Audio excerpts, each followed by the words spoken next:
A aula 8.6 de estequiometria vai ser a última, né, desse conjunto de aulas para a gente aprender a trabalhar com os cálculos estequiométricos. Então, agora nós vamos fazer os cálculos a partir de equação balanceada, mas quando no meu problema eu tenho um reagente limitante. Então, vamos entender o que que é um reagente limitante. Quando eu tenho uma reação química, né, como temos visto nos exercícios que a gente fez até o momento, as quantidades de reagentes e produtos têm sua proporção definida em uma equação balanceada. Assim, vamos ver o seguinte exemplo, olha só. NaOH mais HCl formando NaCl mais água. Nessa reação, reagentes e produtos estão combinando na proporção de 1 para 1 para 1 para 1. Essa proporção, não se esqueçam, é sempre a proporção em mol, e ela é a mesma nesse caso para todas as substâncias envolvidas. Vamos ver uma situação, um exemplo, né, para a gente entender o que que é esse reagente limitante.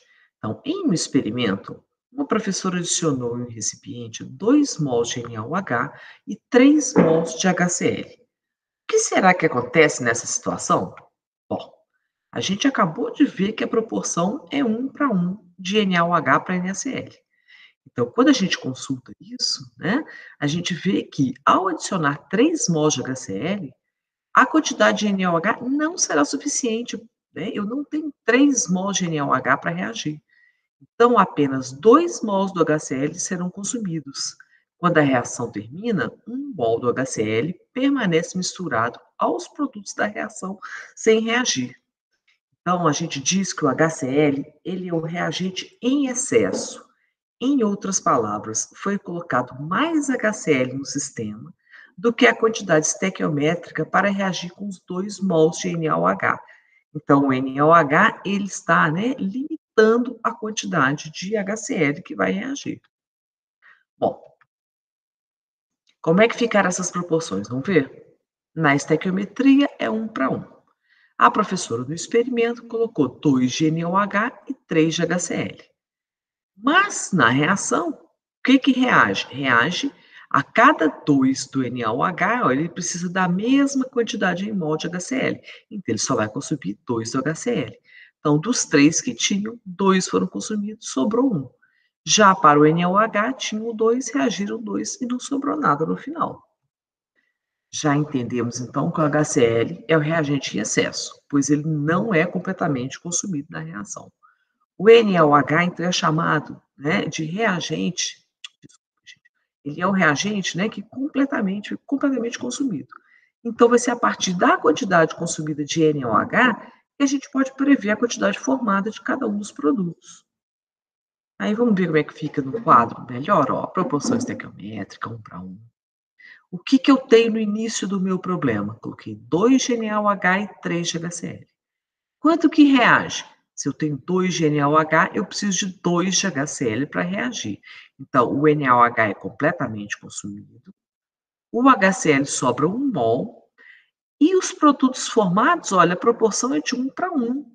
Então, se eu reajo 2 desse com 2, né, 2 de NaOH com 2 de HCl, eu vou formar também, né, 2 de NaCl, 2 de água, e é isso que eu tenho no meu sistema final. Então, a quantidade de produtos formados foi determinada pela quantidade do NaOH que reagiu. É claro que vocês podem pensar, mas foi do HCl, sim, mas essa quantidade do HCl não foi adicionada, né? Foi a que foi necessária para consumir completamente o NaOH. Por isso, o NaOH ele é um limitante, ele determina o quanto efetivamente vai ser, né, usado nas proporções.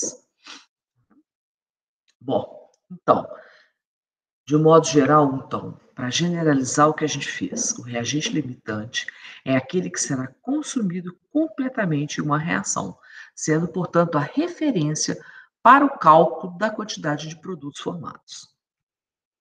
Nos exercícios que envolvem reagentes limitantes, sempre são fornecidos nos dados as quantidades dos 2 reagentes. Isso é uma dica boa para vocês prestarem atenção. Deu a quantidade, né, de 2 reagentes, pelo menos, que às vezes a reação tem até mais, né, gente, do que 2 substâncias interagindo nos reagentes. Mas se a quantidade de pelo menos 2 foi dada, já pode se preocupar em calcular se efetivamente eles estão na proporção estequiométrica, pode ser, é raro, tá? Mas normalmente quando isso ocorre é porque um deles está em excesso e, portanto, o outro vai ser o limitante. Então vamos fazer um exercício. A equação a seguir representa a reação entre o cobre metálico, então aqui ó, dessa vez eu representei direitinho, né, os estados físicos, o cobre sólido, tá? E uma solução de nitrato de prata. Então o HNO3 ele está dissolvido em água. Essa solução contém íons prata. Então, quando a gente fala que está dissolvido, gente, né, ele está aqui separado nos seus íons, que no caso é o Ag+, e o NO3-. A reação que ocorre permite a formação da prata metálica. Então, aqui, olha, formou produtos, dois produtos, a prata no estado sólido, corroendo o cobre. Por que corroendo o cobre? Olha, porque ele não é reagente, não está sendo consumido. Olha só o que vai acontecer, esse cobre ele passa para a solução, formando, portanto, os íons cobre, que junto com o nitrato vão formar o nitrato de cobre 2 em água. Tá? Então, repetindo, eu tenho uma reação do cobre com nitrato de prata, formando prata metálica e nitrato de cobre 2.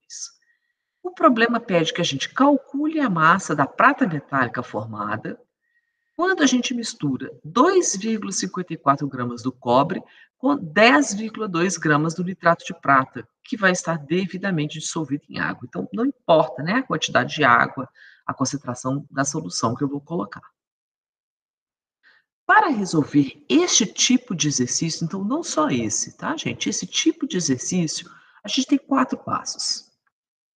Resolver. Primeiro, escrever a equação balanceada, às vezes ela já pode estar, como foi o caso lá da do NaOH com HCl, mas a gente precisa verificar. Calcular a massa molar das substâncias envolvidas. Nem sempre todas as substâncias que estão na equação química representadas, elas estão envolvidas no problema em si. Então a gente precisa saber que dá menos trabalho sabendo isso. E aí, então, depois de calcular a massa molar, a gente vai verificar qual é o reagente limitante, pois é a partir dele que será possível calcular a massa do produto que será formado, tá? E calcular, então, a massa da substância solicitada, que no caso deste problema, solicita-se calcular a massa da prata metálica. Então, vamos lá para o primeiro passo. Esta equação, gente, ela não está balanceada, por quê? A gente vê aqui, olha, que apesar de ter um cobre para um cobre, uma prata para uma prata, quando eu chego no nitrato, no reagente eu tenho um grupamento NO3, mas no produto, além de parênteses, eu tenho um NO3 com índice 2, quer dizer que eu tenho dois grupos NO3. Então, para que eu tenha no reagente também, eu preciso multiplicar a substância nitrato de prata por 2. E aí eu passo a ter 2 vezes 1, 2 nitrogênios, 2 vezes 3, 3 oxigênios, ó. 2 vezes 1, 2 nitrogênios, 2 vezes 3, 3 oxigênios. Mas eu posso tratar o grupo NO3 em conjunto. Mesmo assim, olha, quando eu fiz isso, eu alterei a quantidade de prata, então eu também preciso multiplicar por 2 a prata lá no meu produto. Agora sim, a minha equação está balanceada.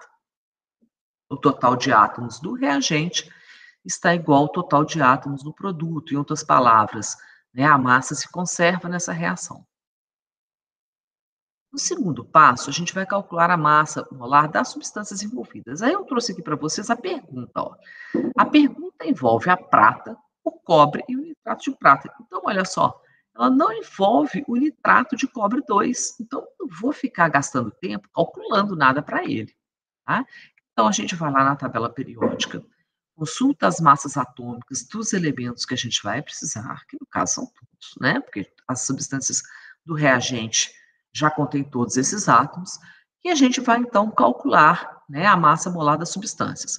O cobre é substância simples, a prata também, só pegar na tabela periódica. O nitrato de prata, eu tenho uma prata, um nitrogênio e 3, né, átomos de oxigênio. Faço o produto, somo as parcelas e eu encontro esse valor. Então, numa tabelinha arrumadinha, olha, a gente tem o cobre, o nitrato de prata e a prata com suas respectivas massas molares. A massa molar é dada em gramas por mol, não se esqueçam. E aí, então, ó, só trouxe, né, para cá para a gente poder consultar. Então, olha, agora o quarto passo é verificar qual é o reagente limitante. Pois é, desculpa, gente, esse é o terceiro passo, né? Aqui, esqueci de mudar, eu devo ter errado aqui, né? Verificar, então, agora no terceiro passo, qual que é o reagente limitante, pois é a partir dele que será possível calcular a massa do produto que será formado. Bom, então, nós vamos, para poder olhar o limitante, nós vamos precisar da equação, por quê? Porque é nela que eu tenho a proporção em mols em que os meus reagentes eles vão estar reagindo, tá? Eu trouxe aqui a massa molar, por quê? Porque os meus dados do problema, olha só, eles vieram em massa. 2,54 gramas de cobre, 10,2 gramas de prata. Mas é muito mais simples eu comparar proporções de números inteiros, que é o caso das proporções em mol, do que eu comparar essas quantidades em massa. Dessa forma, o que a gente faz primeiro é transformar os dados do meu problema, que estão em massa, eu passo os dados para mol. Pode ser que tenha algum problema que esse dado já esteja em mol, então basta usá-los de forma direta para comparar. Mas aqui a gente vai ter que usar a massa molar das substâncias para calcular, então, a quantidade em mol que foi colocada para reagir.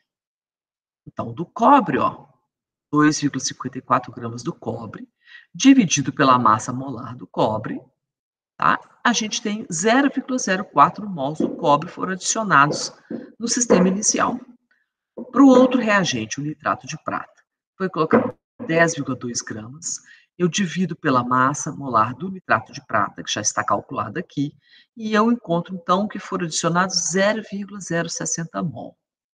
Então, agora eu vou nos meus coeficientes estequiométricos e comparo. Tanto faz se eu partir daqui para cá ou de lá para cá. Eu vou fazer os dois, olha só.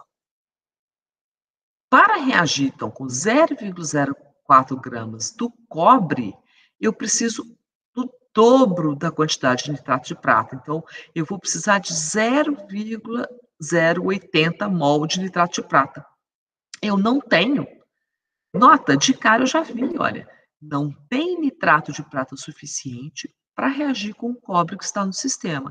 Então, o nitrato de prata, ele é o meu reagente limitante.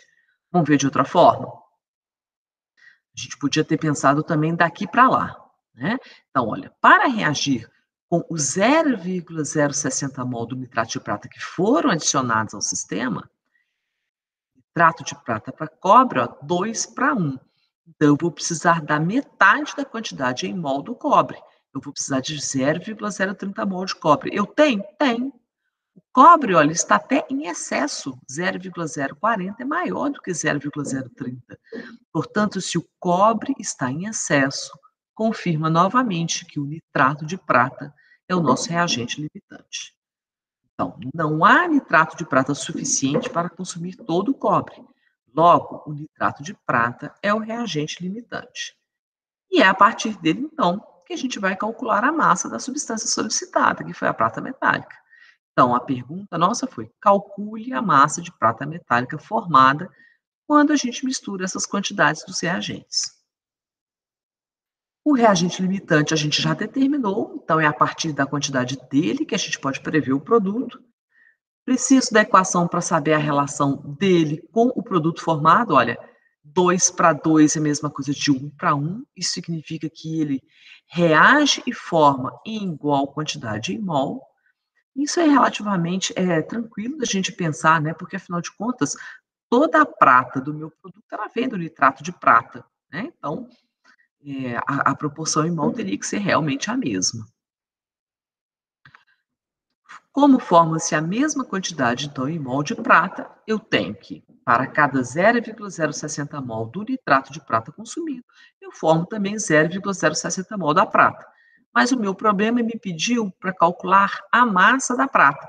Como é que eu passo de mol para massa? Eu preciso, então, da massa molar da substância. Vou lá na tabela periódica, a gente já tinha tido, né? Então, imagina um problema desse, olha, você já coletou esse valor, você não fica voltando na tabela o tempo todo. Pego esse valor, multiplico pela quantidade em mol e vou achar, então, a massa de prata, né, que foi formada no sistema.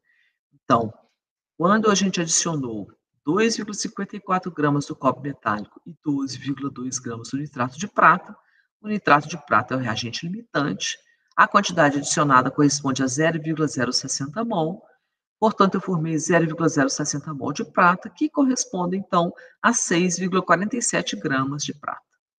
Então, nota que nesse problema a gente não ficou arredondando nada, né? A gente estava trabalhando com quantidades pequenas, essa sensibilidade que vocês vão ter que ter na hora de arredondar ou não, né, os valores das massas atômicas que a gente coleta na tabela periódica. Bom, gente, então é isso, né? Chegamos ao fim. Façam os exercícios da lista, né? Para a gente, assim como o xadrez, a gente precisa treinar, né? Estequiometria também é treino, tá? É um tipo de um conhecimento que ele tem poucos conceitos envolvidos, ele é mais procedimental, mas ele é essencial para que a gente possa, né, lidar com as quantidades em química. Então, gente, um abraço a todos, estudem bastante, né? Nós já estamos aí a caminho da P1 daqui a pouco. Um abraço.